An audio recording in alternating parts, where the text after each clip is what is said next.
Alloh taoloning Rauf va Rahim degan sifatlari qalblarga javob bo'lgan janob Rasululloh butun umrlarini siz bilan bizga baxshida qilib yuborganlar. Yo masalan, ya azob chekdim menga bo'lmasa ekan deb aytmadilar. Shuning uchun Rasul akram sallallohu alayhi vasallam to'g'risida tangli qiyomatda astaizu billah la yatakallamuna, tangli qiyomatda hamma turibdi, hech kim so'zlamaydi.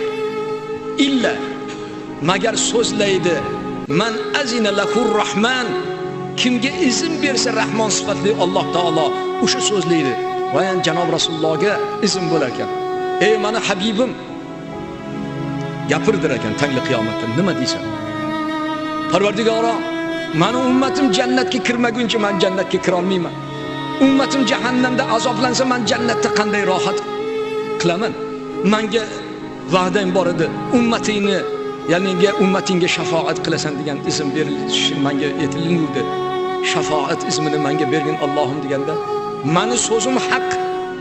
Ey meni habibim, ummatingni chaqir va jannat sari yetaklar olib ketgin deganda, ya ummatim deganlarda Allohu akbar deb o'rnlaridan turib bir-birlarini sevinch yoshlaridan tabriklab, ya'ni guruh bo'lib janob Rasul akram sallallohu alayhi vasallam orqalaridan jannat sari yetaklanib ketaveradilar. Va shu so'zni esingizdan chiqazmanglar. Ya Rasululloh, 124 ming payg'ambar bo'lsa, ularning soni sanoqsiz ummatlari bo'lsa, ummatingizni qattan tanib olasiz deganlarda faqat tahorat izlaridan degan ekanlar. Bizga Alloh taolo tahoratni ibodat maqomida bergan. Tahorat qilgan izlaringizdan nur chiqib turar ekan. Mana ummatimdir ekanlar. Betahorat, benamozlar kim qilar ekan? Ya Rasululloh, men sizni davringizda keluvdim. Tahorati yo'q, izi yo'q. Xamirdan qil sug'urgandek. Farishtalar sekin-sekin sug'urib jahannamga olib borib ketaverar ekan. Ya'ni janob Rasululloh uyalib qolmasinlar deb. Shuning uchun bitta shior umrbod esingizdan chiqazmang. Va qala Rasululloh sallallohu alayhi va sallam: "At-taharatu miftahis solah va innas-solata miftahil jannah." Tahorat namozning kaliti. Namoz bu jannat kaliti.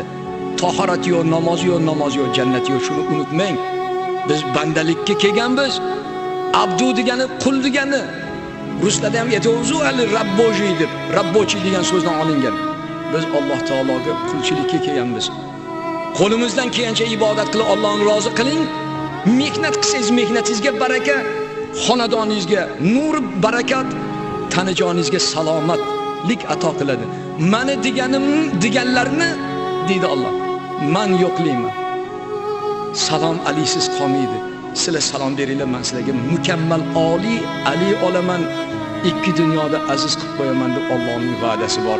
Subhana robbika robbil izzati amma yasifun. Va salamun alal mursalin valhamdulillahi robbil alamin. Ey bor Parvardigorim, bu dunyoda mehmon biz, o'lim haq, sana amr rahmating bilan kelganmiz. O'zingga sig'inib so'raymiz.